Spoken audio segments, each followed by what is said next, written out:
speaker after the exam on Wednesday. I think everybody got their grades and everybody did very well. I probably either I taught you all too well or made it too easy because my 14-year-old picked up on the test and he got 100 on it also. He's just looking over and he hasn't even taken the class yet. So, but anyway, we're gonna have a little bit of a good speaker here, a little bit of fun, and then we'll go over our readings from earlier. So, with no further ado, I got Larry Long Jr. here, back again. Thank you, sir. What's going on, y'all? Y'all awake? Is my microphone on? What's going on? Marvelous Monday. Y'all feeling okay? Yeah, someone tell me something good. We're just coming off the weekend. I just drove 12 hours yesterday from Miramar Beach. I was down there for spring break and I was working on my tan, but I need something good. Someone somewhere tell me something good. Don't all speak at once.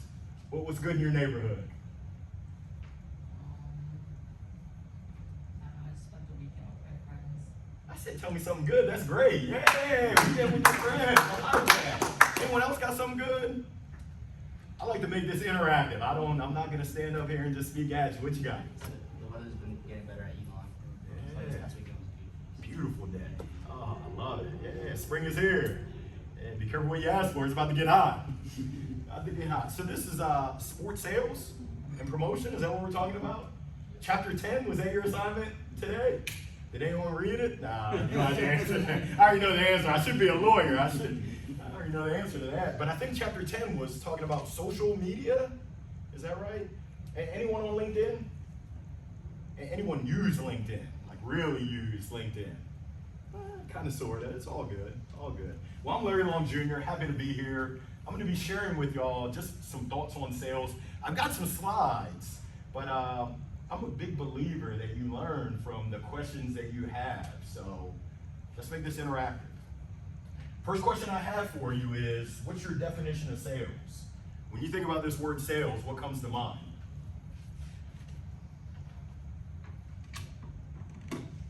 Sales equals, what you got? That's me. Yeah. Sales equals selling a product or service. I like it. What's your name? Jacob, Thank you, Jacob. Where are you from? New York, What part? Westchester. Westchester. Very nice. Anyone else? How do you define sales? Sorry to catch you mid-bite, but I'd love to hear your definition of sales. I'd say it's selling an experience. Tell me more. You're not just selling a ticket to the game, you're selling what happens during a game, in between, pauses of the game, anything like that. Love it. Love it. What's your name? Lily, Lily. Where are you from? Bethesda, Maryland. Bethesda, Maryland. Hey, go Terps. I played baseball at University of Maryland. My brother went there. Come on now. Good piece. Good piece. I grew up in Columbia, Maryland. Love it. Thank you, Lily. Anyone else? I need one more. Make it 3. How do you define sales? I'd say sales is like you can measure like based off of growth of like trying to grow your business. Tell me more. Growth of business. Yeah, you're trying to sell so that you get more people to interact, maybe find out more about your business, not necessarily just selling a product. I love it. There's no wrong answers. What's your name? Ben, Ben. Where you from, Ben? Miami, Florida. Come on now. 305? Yes, sir. And from Miami. Ooh, I got a big old smile. I love Miami. My wife's from Argentina. She loves Miami as well. ¿Habla español? Yeah. No, un poquito. A little bit. Yo entiendo mucho. I understand it, but I can't speak it. And I saw your hand raised. What you got for me? I agree with all 3 of those, but also building relationships with customers and networking as well. Oh, my ears are bad. Say that again. You said building. We're not going to have a wardrobe malfunction, but building what? Yeah, tell me more. I think the more you get, like with the selling of your product and everything, the more people you get it out to, the more growth you're going to have as well in sales. I love it. What's your name? Owen, Owen, where are you from? Savannah, Georgia. Come on now, Savannah. So, Ooh, the Master. I worked at the Masters. Really? Yeah, I worked in merchandising. That was the only way I could get in. I entered the little drawing, the raffle that they have, and they never picked my number. My buddy was like, you can apply to work there. I said, sold. yeah. It was awesome. Yeah, it's Have you ever been there? Not to Augusta. Oh, you're in Savannah. I'm Yeah. sorry. Savannah's by the water. I'm thinking of Augusta. Close enough. Not really. I'd love to go. I love Savannah though, right on the water. Mhm. Beautiful, beautiful.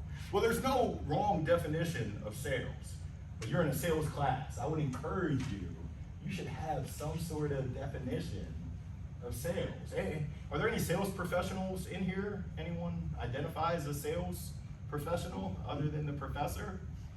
Is my mic on? Okay, yeah, Hudson, right? Sales professional. Anyone else? Whether you know it or not, we're all in sales.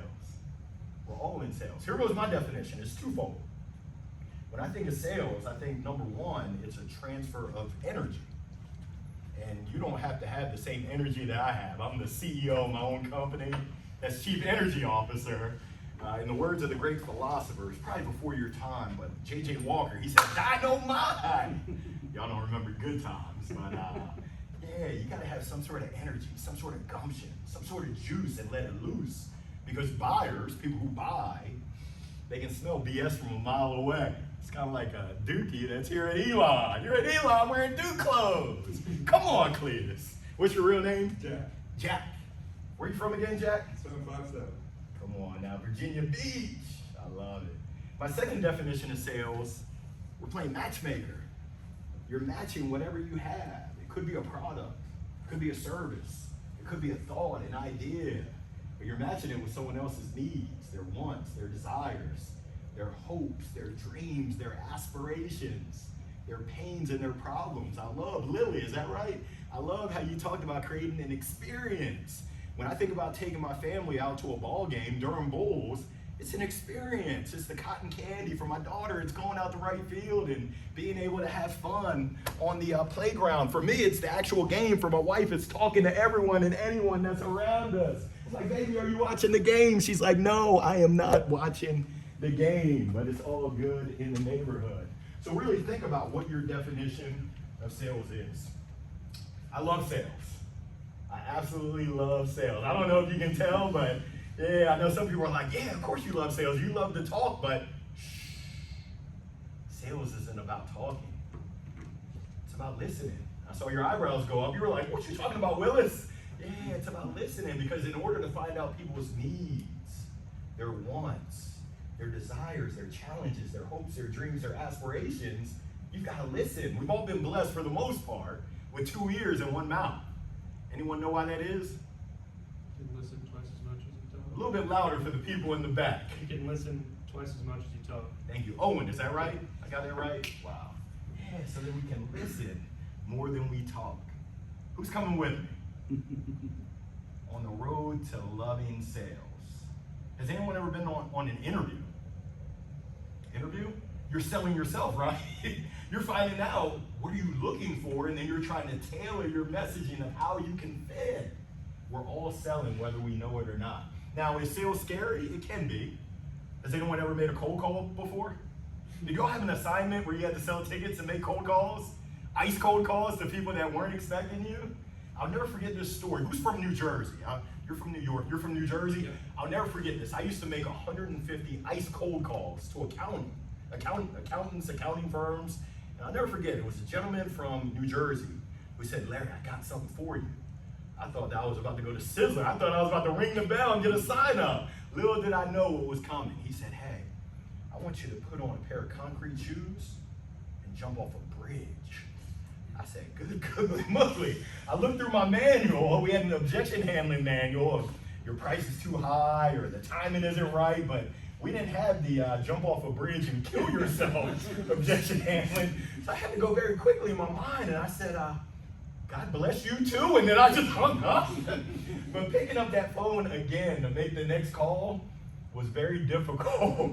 I said, what's the next person gonna say to me? Gosh, it can be tough, but life is tough. Any baseball players in here? You play baseball? Okay. I played baseball at University of Maryland. Go Terps. And I wrote a book. Who would have thunk it? Larry Long Jr. writing a book. But one of my chapters, chapter 3, is called Strikeouts. They're a part of life. Whether you played baseball or softball before, if you're living life, you're going to strike out. When you're making cold calls, you're going to strike out. It just happens. You win or you learn. These are life skills that will last a lifetime. So who's Larry Long Jr.? This is my Carfax slide right there. Former baseball player way back in the day. I'm dating myself, but I graduated in 2000. My father ran track at Maryland. He came out in 77. My sister ran track at Maryland. She came out in 2010. We're Terp's legacy. I'm the black sheep of the family.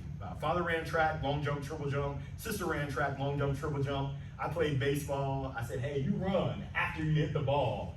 They said, we'll let it slide, little Larry. We'll let it slide.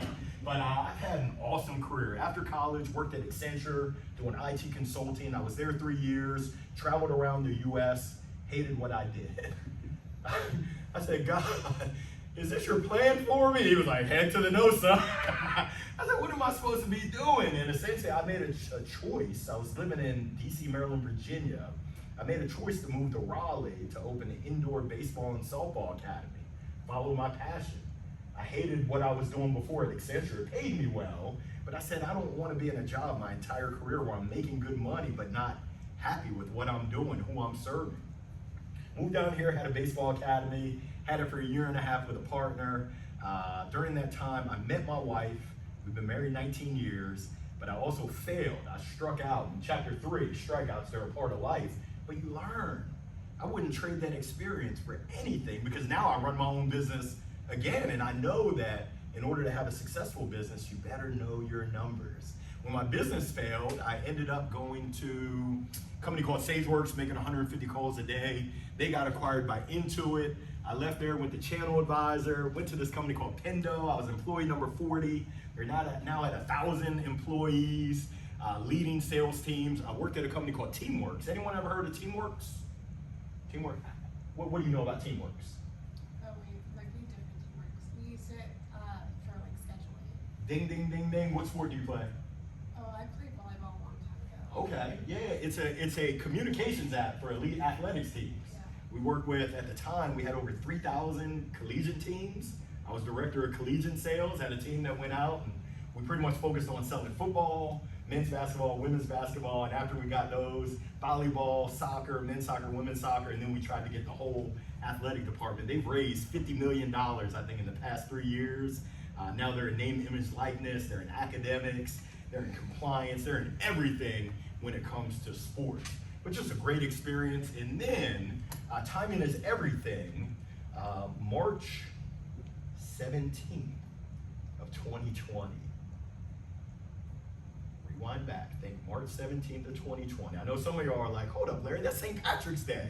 You're not Irish, you're right. You're not even Black Irish, you're right as well. But the start of the pandemic, I started my career of what I do now. And I know you won't believe this. In elementary, middle, and high school, I used to get sent to detention for talking. I know you're like, no way, Larry, I don't believe it. Yeah. Now I get paid to speak. I'm a motivational speaker. I'm going to Singapore on Friday, taking my wife with me. I speak for a living. Yeah, just like you. Wow. I pinch myself every day. I'm like, how did I get so lucky? What I used to get in trouble for is now my career. I get to serve people. I get to speak to people globally. I was in Bali, Indonesia last fall, Bogota, Colombia last spring. I was getting fly in Dubai. This year I've been in Canada, going to Singapore. I'll be in England in October. My goal was to have 4 international engagements. I'm talking to folks in India as well as Malaga, Spain. I've been there before on a golf trip. I don't know if y'all know Tiger Woods is my cousin. Did the professor tell y'all that? You see the resemblance? Long lost cousin. I'm Larry, hit it in the woods. But I appreciate the courtesy chuckle. He's not really my cousin, but that's neither here nor there.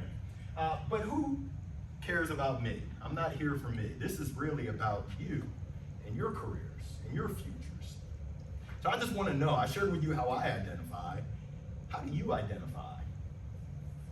I already asked you if there's any sales professionals in here, and only one hand, one brave soul, my man Hudson, all the way from Japan, shared with me. But how do you identify? When you think about this word, I am blank, how do you fill in that blank?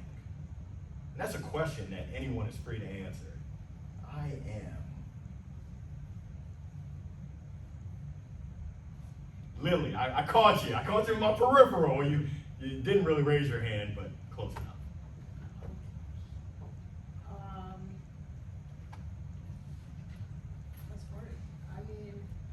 say all my life I've loved sports, and that's kind of what inspired me to get into sport management as my major and to continue that and pursue that in my education. So I consider myself an athlete who wants to use that as a career. I love it. I'm encouraging you. How do you fill that in? I am. Yeah, I mean, very similar thing being a senior. Like, I always wanted to go into sports. My mom was a soccer player. My dad was a swimmer at college. So I think a lot of my passion for sports came from that. So that's kind of why I want to work in sports. I love it. What's your name? I'm Jack. Jack. Where you from? Morristown, New Jersey. Morristown. That's not close to Morris Plains, is it? Yeah, very close, like 15-minute drive. Yeah. Good deal. I need one more. We work in threes. 1, 2, 3, stretch out. I am. Yes, sir. So, most sports is my major, obviously. I can't hear you. I'm sorry. You were on mute. Like that as well. I enjoy sports as well. I've been around it my whole life. My grandfather was an athletic director, so I feel like that's pushed me to be where I am today. That's awesome. Where was he in the AD at? Georgia Tech. Come on now, all the techs. ECC. Hey, what's your name? I'm Bill. Bill, where you from? Asheville, North Carolina. Asheville. Very nice.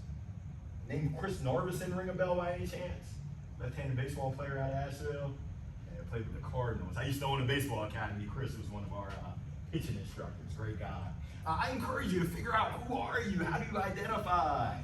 I love this quote by Henry Ford. I'm going to give you a Larry Long Jr. remix. Whether you believe you can or believe you can't, you're right.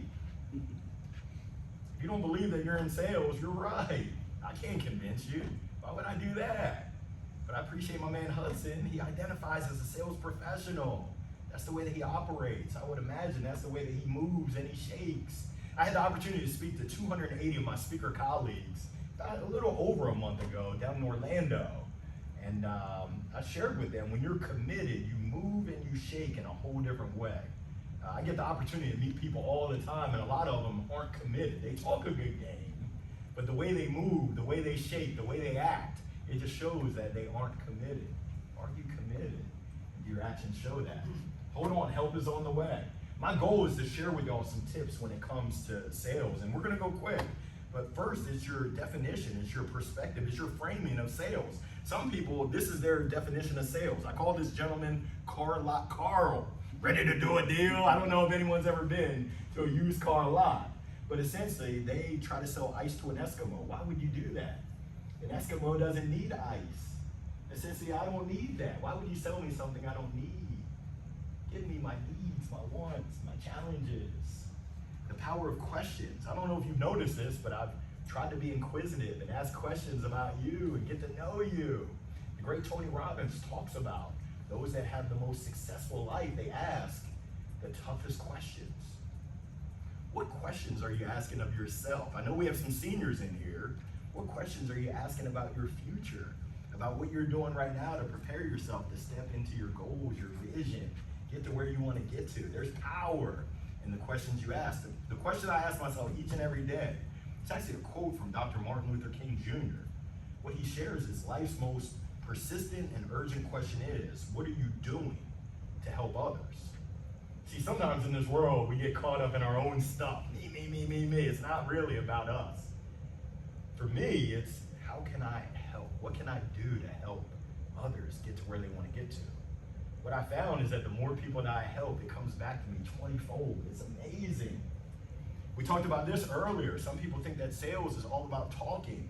No, it's really about listening. It's about asking those tough questions, those right questions at the right time, so you can then listen and figure out how you can speak and how you can serve. I know this was way before your time. I won't ask you, but this is Patty Stanger. She's the $1 Million Matchmaker. As sales professionals, sales leaders, we should be playing matchmaker for what other people need. If you've ever set up a friend, it's very similar with your product, with your service. You want to make sure that it's the best fit, that it's the right fit, that everyone walks away with exactly what they need. And I had it painted on my chest, the power of relationships. I met a sales guru. His name is Steve Noodleberg. He's out of West Palm Beach, Florida. I actually be down there in July for a speaking engagement. And he said, Larry, in my 30 years of selling, what I learned is the difference between contacts, people that I know, and contracts, people I do business with. It's the letter R. Contacts, contracts, letter R. What do you think that letter R stands for? I gave you the cliff notes. Someone help me out. Relationships. A little bit louder for the people in the back. Relationships. This is one of my former colleagues. He used to be a professor of entrepreneurship at NC State. Louis Sheets. He's now at St. Louis University in the Midwest. But the power of relationships. I served as a mentor for the entrepreneurship clinic. When I go out there in June, I'll probably be teeing it up with him. I'm not Tiger Woods' cousin, but I do love to play a lot of golf. Any coffee drinkers in here? Anyone drink coffee? A few people? I think they say that you can't fill someone else's cup up if your cup isn't full. Have you all ever heard that before? Something to that effect? This is going to be an interactive exercise, and you don't need to share it with anyone. You can keep it to yourself. If you want to share it with me, feel free. If you want to share it with the class, feel free. But get something to write with. I want to make sure that I leave you with something of substance, and I don't just come here and blow hot air, and then you leave and you're like, he was talking about a lot, and he had a lot of energy, but I don't remember anything that he said. I want to make sure that you at least remember this. And this is a priorities exercise. It's a 3-part exercise, so if you can just pull out something to write with, if you have a tablet, an iPhone, iPad, whatever it is, but I need you to write down, you can number 1 through 8. 1 through 8, we're gonna do 8 buckets.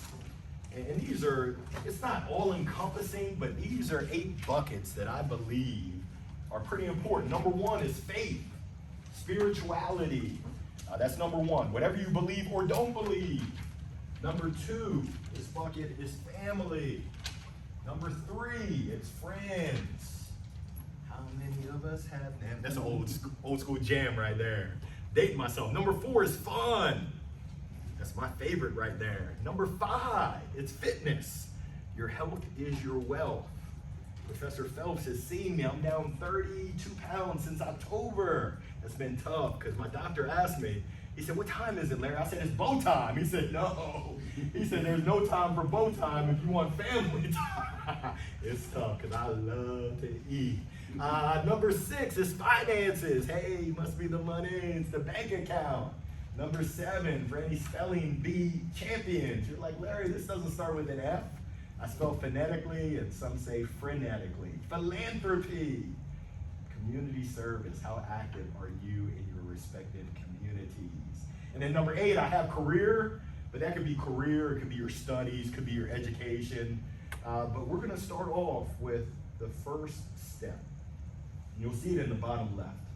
What I want you to do is take those 8 and I want you to stack rank them. There's no wrong or right answer, but right now in your life, what's your number 1 priority? Not what you think it should be or not what your parents would want it to be, but right now, what is your top priority? I want you to go from number 1 all the way down to number 8. And I want you to think about, if I were to look at your calendar, show me your calendar and I can show you what your priorities are. I can show you what's important.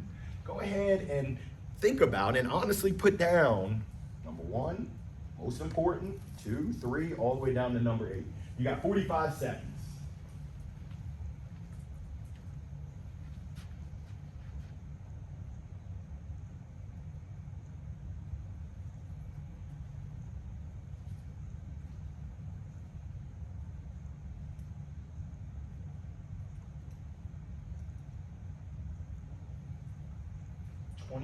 Seconds.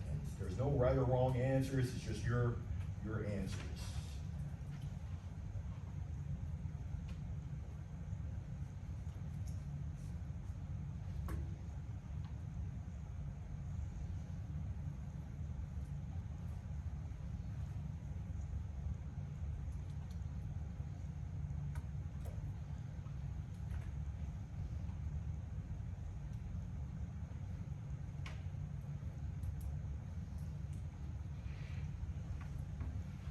We'll move on to step number 2. We're in class. I want you to grade yourself on a scale of 1 to 10, 1 being the lowest, 10 being the highest. What grade would you give yourself in each of these buckets?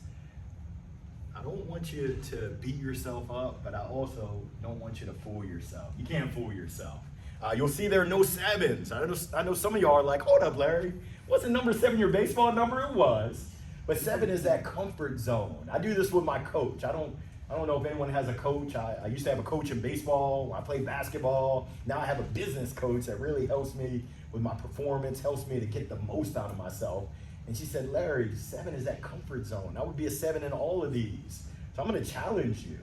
Are you a 1, 2, 3, 4, 5, 6? Or are you on the other side of 8, 9, 10? If you're a 10, you need to come and see me after class because I've yet to meet anyone who is perfect. Even in fun, I'm a 9.6. I still have room for improvement, which we'll get to in step number 3. You got 45 seconds to give yourself a grade.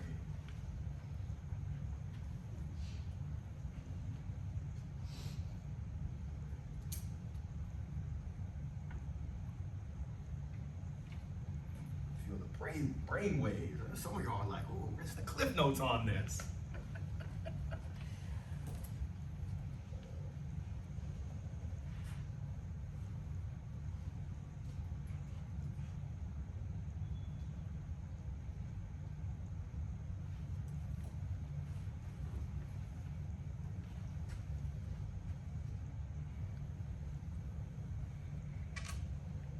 Someone looks at it, tell me what ChatGPT says. This is Larry GPT. I'm gonna take a quick pause. What thoughts come to mind? How are you feeling as we go through this exercise? Anyone care to share? What you got? I would reevaluate my ranking. I graded myself, and I think I would change a few after. I love it. I love it. Feel free to. This is your exercise right here. Anyone else care to share? Yes. I think it's interesting. My brain is opposite of that even. Like, I immediately was like, oh, this should be higher based on my ranking than I did originally. But also, no, this is what I prioritize. I'm just still not doing a great job at it situation. So I think it's interesting to see those flip sides. I love it. I love it. No wrong answers. I love it. I encourage you. I need one more. We're gonna go in 3s. What you got in the back? I saw your hand go up. Well, for my first one, I feel like family. That's like the most important thing because it always like stick with you. I love it. I love it. Family first. And for me, it's a lot easier said than done. There's competing priorities. Trying to make money. Trying to make sure I take care of my community. Making sure that I take care of business. My faith. It's, there's a lot of things that we're juggling. So this is where the rubber meets the road. This is where I hope that you get something out of this. The third step, for your top 3 priorities, for number 4, 5, 6, 7, 8, let's just go ahead and put them on the back burner. But for your top 3 priorities, what action, just one action for each, could you take to level up whatever grade you're at right now? I did this for a group of executives in Chicago, and one of the execs said, Larry, to be honest with you, I'm a 2 when it comes to fun. I said, a 2? He said, yeah, my business is struggling. I'm not fun to be around in the office, and when I come home, I know that I'm not fun to be around. I said, well, you're in luck because that's the only one I'm an expert at is fun. Let's figure out how we can have more fun even when times are tough. Because tough people are greater than tough times, but it takes intentionality. So I encourage you to go ahead and think about what action you can take. But don't write it down unless you're committed to taking the action. You see, I just started a 3-day challenge that I'm hosting. It's called the Action and Accountability 3-Day Challenge. I do a lot of coaching, and what I found is that folks have the playbook. They know what plays to run. But actually taking action and running those plays is where the biggest disconnect, the biggest challenge is. I was looking at my notes earlier, and the words consistency, the words commitment came to mind, which just means that we're all human. It's tough. But don't write it down unless you're seriously committed to taking action, as well as finding an accountability partner to assist you along your journey. There's no shade, there's no judgment.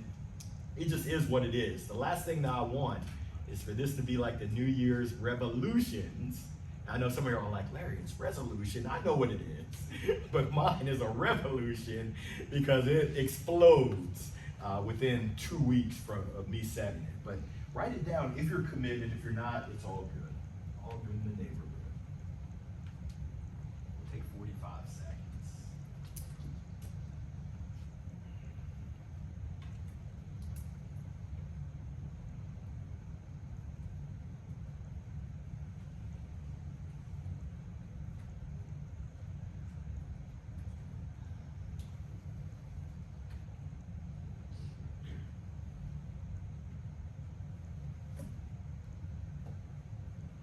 And the good thing is that it doesn't stop here in the class. This is something that you can do once you leave here. I do this on a quarterly basis with my coach.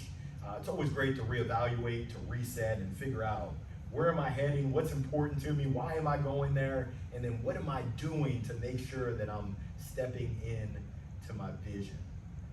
Is there one brave soul that's open to sharing their action that they're committed to taking in one of their top 3 buckets? We'll go, oh wow, nice, we got 3. We'll go you, and you. I appreciate it. What you got? I put for my career or studies to just, I know I can put more results, or put more effort, but I want to see results. Like, putting in the effort is great, but I want to, like, have something to show for it. Not, oh, I tried and it didn't go well. Like, What kind of results are you looking for? Give me an example.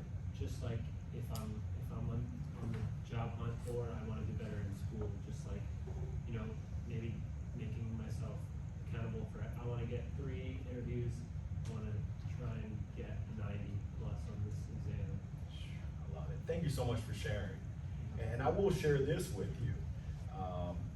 Be encouraged and stay the course. It's someone told me it's a marathon and not a sprint. So I appreciate you sharing that, and I'm certainly encouraging you. Find a buddy that can help you. I know Hudson talked about some of the challenges of being in Japan, being there alone, not having a road dog to help you out, but you met someone that showed you the ins and the outs, the good eats. So yeah, certainly encouraging you. What you got? I said for family, just become more like engaged, especially with my grandparents. Like they're always getting to that age that, you know, it's not much longer. So just trying to appreciate the time I have with my grandparents. Wow, I appreciate you sharing that. Family first, and that's a challenge I have of being present. I got a little story. My daughter used to be in gymnastics, and so I gave myself a grade of an 8 when it came to family. My coach said, that's good, and I encourage you to ask your wife and your kids what grade they would give you. So my son, he's 15 now, he's 6'2", he towers over me. He said, Daddy, you're a 9. I said, yeah, that's my dog. He knows who pays his allowance. My wife, she said, you're a 7.5. I said, well, baby, there's no 7s, so we'll round up to an 8. I said, I love you too, boo. My daughter, she said, Daddy, you're a 5. I said, oh gosh. Lulu, why so high? She said, well, you take me to gymnastics, and the parents, we sit on the 2nd floor, the gymnasts are on the 1st floor. She said, every time I look up, Dad, you're looking down at your phone. Uh-oh, Houston, we have a problem. Kids are very perceptive. So my coach said, what are you gonna do? I said, come on, coach, you know what I'm gonna do. I'm gonna leave my phone in the car. I don't know about y'all, but I was going through withdrawal. I was trying to see what messages I was missing on my Apple Watch, but I was out of range. I said, oh, this sucks. But I was there watching my daughter. I said, we gotta make a compromise. So I popped in my little earbud. I listened to my tunes, listened to a podcast, listened to music, but I still kept my eyes on my daughter. You think that I went from a 5 to an 8? Not a chance. She said, Daddy, you're a 6. I said, oh, Lord, no. She's a tough grader. Tough grader. We have one more. What you got? I was just said about career, but I took it more as like keep in touch with the connections that I've made, so checking on them, because especially in the sports industry, the connections get you forward. I love it. There's a saying. Someone help me out. It's not what you know, but it's who you know. In my Steve Harvey Family Feud voice, survey says, nah. It ain't what you know, it's not even who you know. It's who knows you, and who likes you, and who trusts you, and who believes in you that makes things happen. I don't know if anyone watches Shark Tank, but I know all the sharks, Damon and Barbara and Robert. I actually heard Robert speak. He was great stories, but very uninspiring. You could tell that he gave the same presentation 10,000 times and he was just going through the motions. He used to be my favorite shark, but not anymore. I know the sharks, they don't know me yet. I'm working on it. 6 degrees of separation. I know people who know them, and we're gonna make that thing happen. I love what you said in terms of focusing on the relationships. It really is all about the relationships. As we go through life, there's storms. I don't know if anyone's going through a storm right now, but they happen. That's life. It's a 4-letter word. What I found, and I know some of y'all are like, Larry, what does this have to do with sales? I believe it has everything to do with sales. When you talk about you holistically being your best self, if you want to sell yourself, if you want to sell a product or a service, you better be popping on all cylinders. If you're selling or you're living life, you're going to go through some I don't know if HR is in here. We'll call it stuff, if you know what I mean. Life be lifing. How do you handle it? When I think about going through stuff, number one, I think about care. And I can tell just the vibes in the room that you all care about others. What I mean here is self-care. I might be doing a program in May, which is Mental Health Awareness Month. I believe every month should be Mental Health Awareness. But making sure that you're taking care of your MBSS, your mind, your body, your soul, and your spirit is so important. I know sometimes in athletics, just in life, we want to sweep it under the rug, those feelings. My encouragement is do what you need to do to care for yourself. Number 2, it's your calendar. Like I said, show me your calendar. I can tell you what's important to you. I know some of y'all are shaking your head. If I were to look in your calendar and it's blank, what story does that tell me? What's important to you? Are you organized? Are you disciplined? Where are you going? You don't even know. Uh-oh. Houston, we have a problem. The last one is controlling the controllables. There's an acronym that a good colleague of mine out of Boston, John Barrows, he says EAT. I'm trying to cut down on what I eat, so we'll call it T. You can control how you treat other people. That's within your control. You can control your emotions, and you can control your actions and your attitude. Are you controlling the controllables? When it comes to sales, when it comes to life, I encourage you, don't be a me monster. Some of y'all are like, what's a me monster? It might be you. But we've all worked with, whether it's school projects, whether it's athletics, we've been on teams with people that are me monsters. Those are the people that wake up and all they care about is me, and not you or anyone else. I encourage you to be a you monster. There's a book by Bob Berg that I love. It's called The Go-Giver. I love a go-giver. When I play basketball, when I play baseball, I love someone who's a go-giver. But I really love someone who's a go-giver, that's looking to proactively serve and help others just because it's out of the goodness of their heart. It's amazing. I don't know if y'all remember Ghostbusters, but who are you gonna call? God forbid you're in a car accident. I want you to think about who's that person, who's the specific person outside of your immediate family that you call, and why do you call that person? For me, that person is Corey Richardson. Corey is actually the one who fired me on March 26th of 2021. I'll never forget that Friday. He lives in my neighborhood. We played baseball, summer baseball in 1999 together. Why do I call Corey? Because I trust him. I know that he would drop anything to help me out in a pickle. I know that he cares and would take action. When it comes to sales, are you that for someone else? I had a sales rep who said, Larry, that's unrealistic. I said, that's good. I like unrealistic goals. I'm living an unrealistic goal. I'm an author. How did that happen? I speak for a living. I get paid to speak. People write me a check to speak. That's unrealistic right there. Has anyone ever heard of SMART goals? Y'all ever heard of SMART goals? I'm gonna give you a hot take. Cover your ears, Professor Phelps. SMART goals are dumb. I don't like SMART goals. I think they're absolutely dumb. I like the specific, I like the measurable, and I like the time bound. The attainable, the A, who's to say that something's attainable or not? It's not attainable for me to be an author. Who do I think I am writing a book? It's not realistic for me to be a worldwide speaker. I think Pitbull, y'all ever heard of Pitbull? Mr. Worldwide, Mr. 305, where's my Miami? Who's from Miami? Yeah, Mr. 305. Yeah, I'm a worldwide international speaker. Come on, Cletus. That's not realistic. I encourage you to set unrealistic, unattainable goals and then go get it. What they found, the studies, I have a colleague of mine, Dr. Sarah Glover, who's done the studies, big goals get attained when there's a big meaning behind it. I'm not the Black Simon Sinek, but he talks about why. What's your why? Why do you do what you do? For me, it's the legacy of my father. I lost my dad 9.5 years ago. My dad grew up in Baltimore City. He sacrificed a lot so that my sister and I and our family, we could be blessed and be able to have the opportunities to make this life meaningful. So for me, it's passing along that legacy and having impact and making income. They can both go together to serve people. I call these my epic qualities, and I know I'm throwing out a lot of acronyms. You won't remember most of them, but this is what I look for when I hire folks to be on my team. The E is entrepreneurial spirit. It's that boldness, that understanding of in life, you get out of it what you put into it. The P is preparation and planning. Are you ready?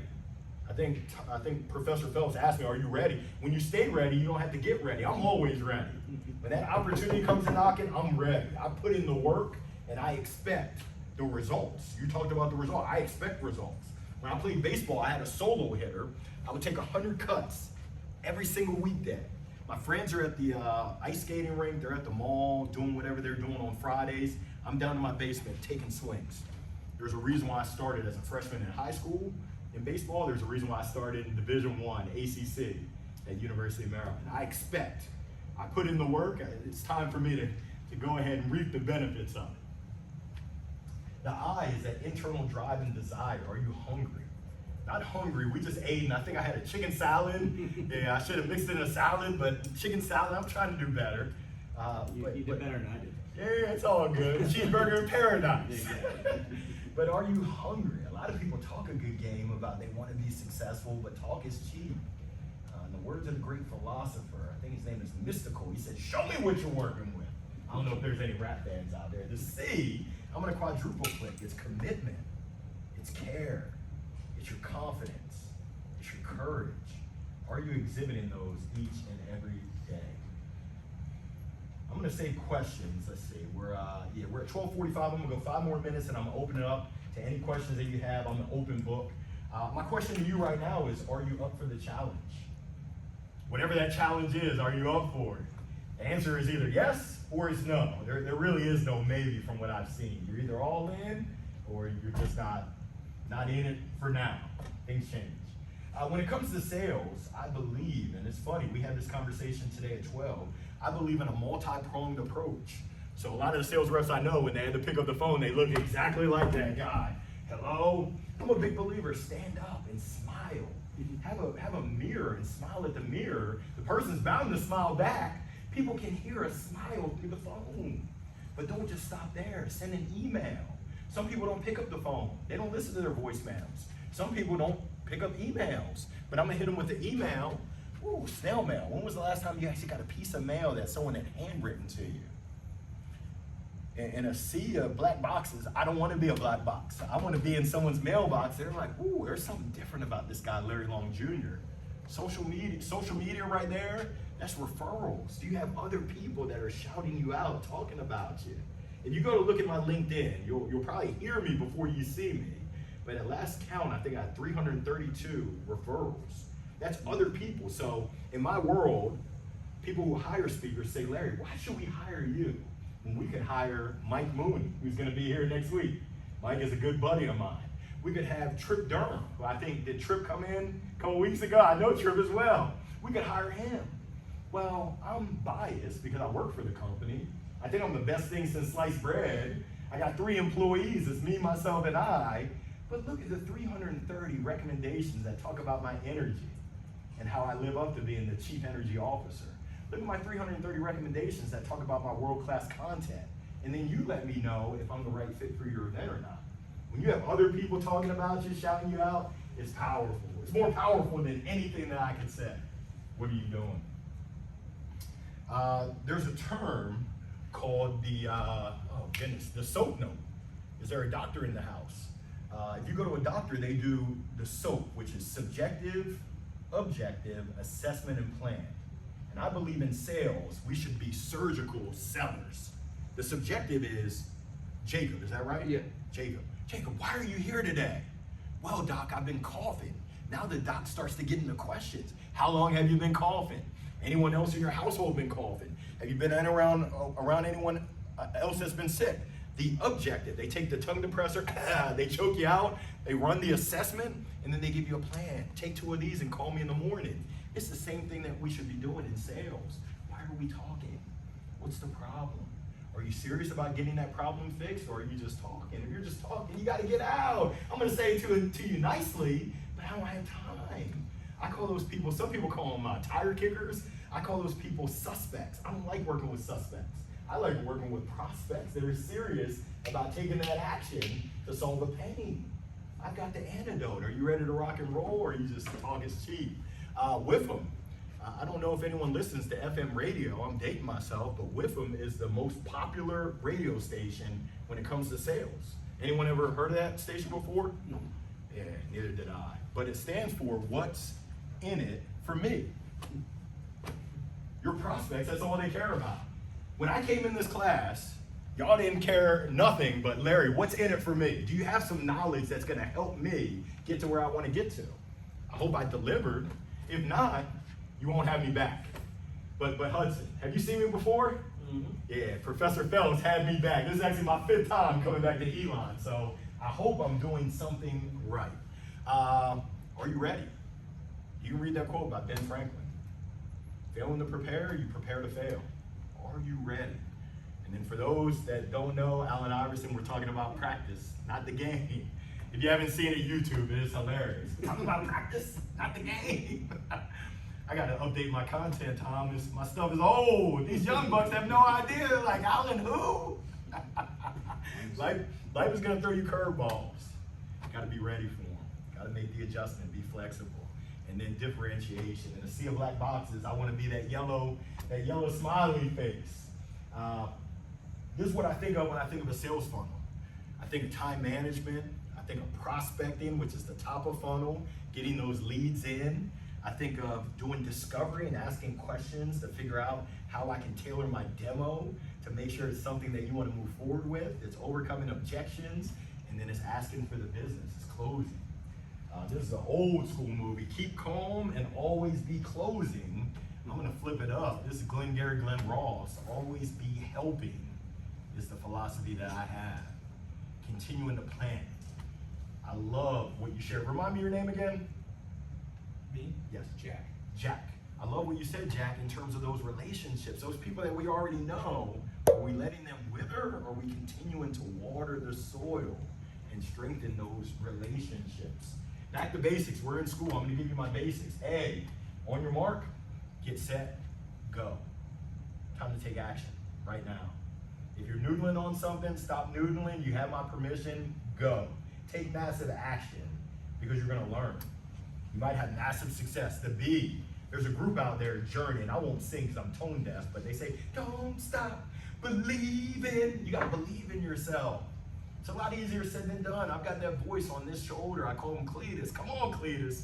You're going to walk over, but you're going to limp back. And I had this voice of my father telling me that I'm more than a conqueror. That belief comes from inside. The C, we already talked about it. Self-care, confidence, courage, commitment. When you're committed, you move and you shake in a whole different way. I told you it was the ABCs, but I can't stop, won't stop. The D is dream. No, dream big. The only thing that's holding you back is you. Dream bigger. And then the last one is ease, the energy. When you step in the room or even the Zoom, do you bring energy or do you suck the energy out? I would encourage you to make sure you bring the energy. If you don't remember anything that I shared today, it's got to be the F. You got to have fun. I think they say carpe diem, seize the day. Carpe noctem, seize the night. YOLO, you only live once. You got to have fun. The question is, what now? What do you do now? This is great information. We're not at an information deficit. There's information everywhere. If you have a phone, you've got information. You've got an encyclopedia at your fingertips. What I would think right now is, what action will you take? What action are you committed to taking as a result of the information and the data that you have? This is just a rundown of some things I think about when it comes to sales. Playing matchmaker, being empathetic, understanding what someone else is feeling, where they're coming from, walking in their shoes so that you can better understand how you can best serve them, coming with new ideas, staying positive, which is tough. We're going through some turbulent times in this world. How do you keep a positive outlook? It takes work. How do you keep your eyes on the prize and stay focused? Making sure that you listen closely. When I was in college, I was a part of Team Maryland. We would go out and talk to elementary, middle, and high schoolers. And our motto was, only you can make it happen. So often people want to look at other folks and blame them. No, it starts with that person, that man or that woman in the mirror. I appreciate your time, and I'm here to help. I'm on LinkedIn. Send me a message. I'm going to open it up to any questions that y'all have. We got about 8 minutes. How can I best serve and support you when it comes to sales, business, life, you name it? Well, you mentioned a couple and again, I did not prep you in advance, but we talk about in sales, a lot of it is like asking questions and getting answers, and then kind of tailoring. So not trying to take this a round peg in a square hole along those lines. So like, okay, what works for you? And then I think you mentioned empathy, which I think is a big thing. So when we talk to people, often when I talk to people, I was like, I know what you're facing right now. I know what you're dealing with. I've been there. I'm here to help. And then one other thing is like, we talk about traits of a good salesperson.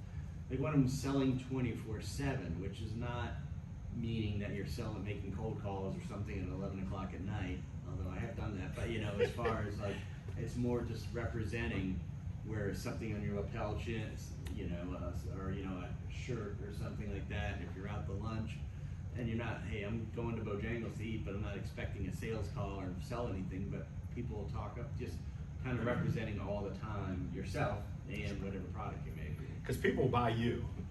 The product has to deliver, the service has to deliver, but they're buying you. I just had this conversation with one of my masterminders on Saturday.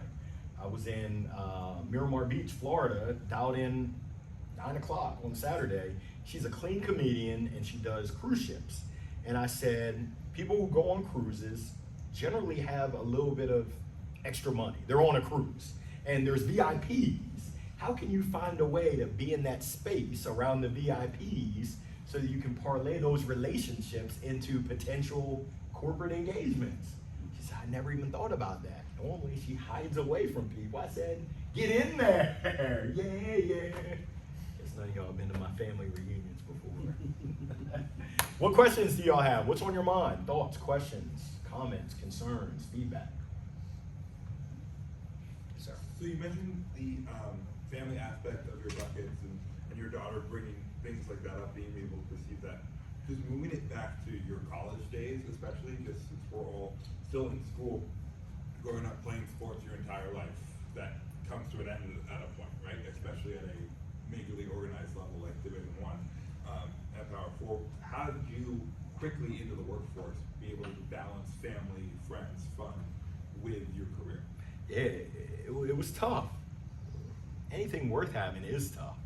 And that balance is, things change. So my priorities when I was in school versus when I got out of school, they changed pretty drastically because I had a brand new life. In school, it was very regimented. I knew exactly when I was gonna be at the weight room, knew exactly when I was gonna be in class, knew exactly when I was eating. It was very regimented. When I got out, it was a newfound freedom, I guess you could say, and I was in money-making mode.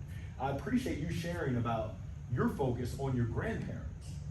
I would encourage each and every one of y'all, don't live a life of regret. I tell my 15-year-old son this all the time, and I'm proud to report that he actually worked on his soccer game at the beach. I'm like, why don't you do this when we're at home, dog? He's got so much potential, and the last thing I want is for him to be 22 and look back and say, what if I'd worked hard? What if I had worked on my ball skills? I could have been like Messi. My wife's from Argentina. Maybe not Messi, but he's got skill. So to answer your question, it takes intentionality. It takes thoughtfulness. And sometimes you got to slow down to speed up. And when I document, and the proof is in the pudding, I am a voracious note taker. This is probably notebook number 15 since COVID started. I take a whole lot of notes. So for me, it's really writing it down, visualizing it, thinking it through, and then tinkering with it. Because I think both of y'all shared that as you think through your priorities, there might be some changes that could be made or maybe not. But for me, that's what works for me. And I would encourage you, find what works for you. Find what fits your lifestyle and what's gonna be in your best interest without fooling yourself into. I do some coaching, and a lot of people fool themselves into thinking that they're doing their best when they're not. And I call people out on their BS. It's like, you can't fool yourself. You might try, but you're not fooling me. You're not giving your best. You're not dreaming big. Stop holding yourself back. And I'm guilty of it as well. So that's why I have a coach, because she calls me on my BS. She's like, Larry, she said, Larry, you befuddle me. You're the most positive person when it comes to everyone else. But when we start talking about you, you're negative Nancy, negative Nelly, and negative Ned, all wrapped in one. What's up with that? I said, well, I have high expectations. She said, everyone does. But you talking smack about yourself isn't serving you. It's not helping you to get to your goal and your vision. And she was right. I hope that answers your question. I think we have time for one more question. Anyone has one? If not, it's okay. I hope you got something out of it. And I want to say thank you, Professor Phelps. Thank you to the team. I wish you all the best. Chapter 10, we're talking about social media. We'll be doing it. Yeah. Here goes a tip that I will offer for you on LinkedIn. Just because I rock on LinkedIn. I get 90% of my business on LinkedIn. I put out a lot of content, but I engage with people. It's I call it B2B. Have you all ever heard of B2B? Anyone know what's B2B? Business to business. Steve Harvey, survey says, nah, that's the traditional B2B. My B2B is belly to belly. So when I put out, I'll turn this thing off, I'll show you.